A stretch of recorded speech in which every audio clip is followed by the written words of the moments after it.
Buenas, en el siguiente video mi compañero Cristian Puerto y mi persona Alan Santiago les presentaremos un escenario de riesgo en espacio confinado que vendría siendo una alcantarilla. Primeramente debemos saber qué es un espacio confinado. Un espacio confinado es aquel que no está diseñado para la ocupación continua del trabajador. Tiene medios de entrada y salida restringidos o limitados o uno solo. Son lo suficientemente grandes para permitir solo la entrada del cuerpo de un trabajador.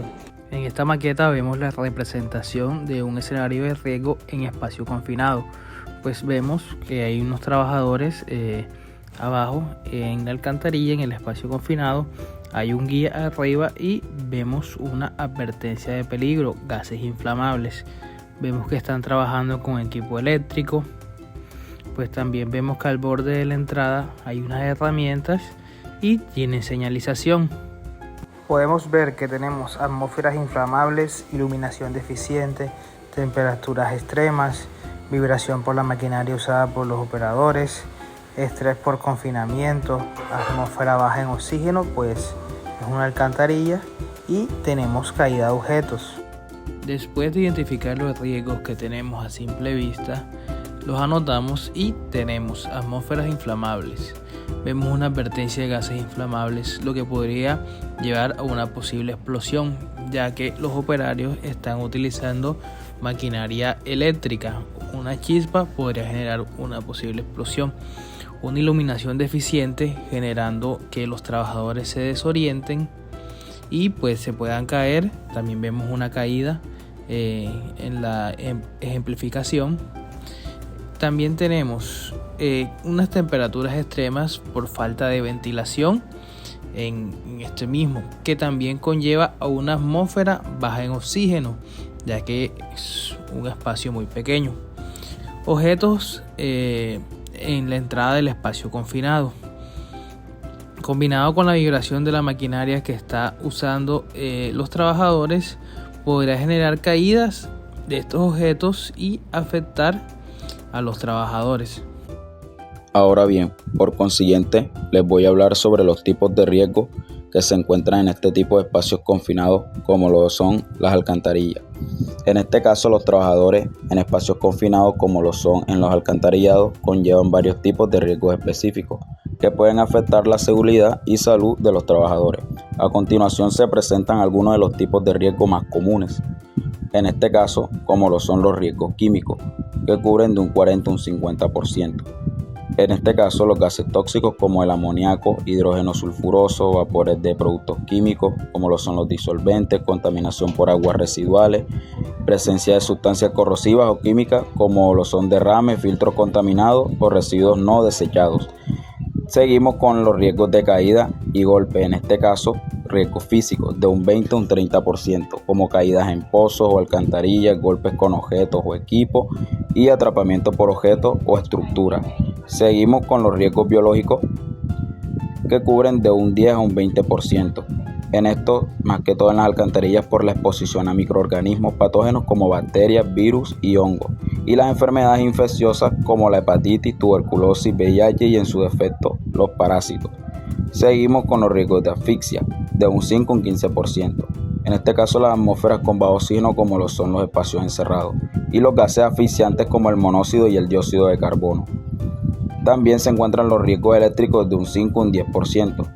Este tiene que ver mucho con las máquinas que se usan en ese momento, con el contacto con conductores expuestos, ya sea cables sueltos o conectores dañados, y también descargas eléctricas o sobrecarga y cortocircuito con las herramientas que se estén utilizando en ese momento en el trabajo. Más que todo los equipos con motores sobrecargados o equipos mal ventilados. También existen los riesgos psicosociales de un 5 a un 10%, de estrés por confinamiento, ya sea por espacio reducido y aislamiento prolongado, o ansiedad y pánico, ya sea por situaciones de emergencia o confinamiento prolongado.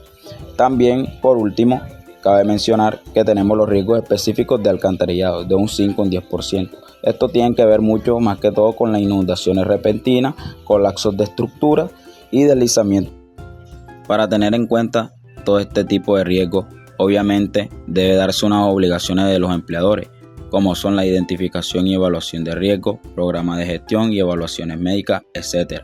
Pero es mucho más importante las obligaciones que conllevan o tienen que tener en cuenta los trabajadores, que son cumplir procedimientos de seguridad tales como seguir todos los procedimientos de salud y seguridad en el trabajo establecidos por empleador y contratante, monitorear el espacio de trabajo, obviamente el uso de equipos de protección personal, como lo dije y lo mencioné anteriormente, utilizar correctamente estos equipos de protección proporcionados, participar en la formación, asistir a capacitaciones y entrenamientos sobre trabajos en espacios confinados, reportar condiciones inseguras, en este caso informar inmediatamente sobre cualquier condición insegura o incidente.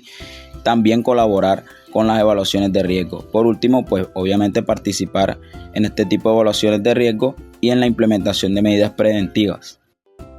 Y por último, y siendo el paso más importante, todo lo mencionado anteriormente y este tipo de riesgo en espacios confinados tienen que ser mitigados y regidos según lo establecido en la resolución 0491 del 2020. ¿Esto qué quiere decir? Que en Colombia el trabajo en espacios confinados está regulado por la resolución 0491 del 2020, emitida por el Ministerio de Trabajo.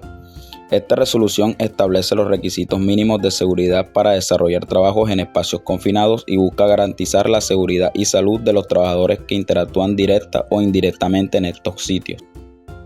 Habría que mencionar también que además de la resolución 0491 del 2020 existen otros decretos y resoluciones que rigen el trabajo en espacios confinados. Algunos ejemplos son la resolución 0312 del 12 de febrero del 2019, que define los estándares mínimos del sistema de gestión de la seguridad y salud en el trabajo. También está el decreto 1443 del 2014, pues que establece los requisitos para la identificación y evaluación y control de peligro. Y por último también está la resolución 2400 de 1979, que establece pues las normas de seguridad para este tipo de trabajo. Pero es muy importante mencionar que el trabajo en espacios confinados es considerado una actividad de alto riesgo y está presente en diversos sectores de la economía. Por lo tanto, es fundamental cumplir con los requisitos establecidos por la resolución 0491 del 2020 para garantizar la seguridad y salud de los trabajadores. Gracias.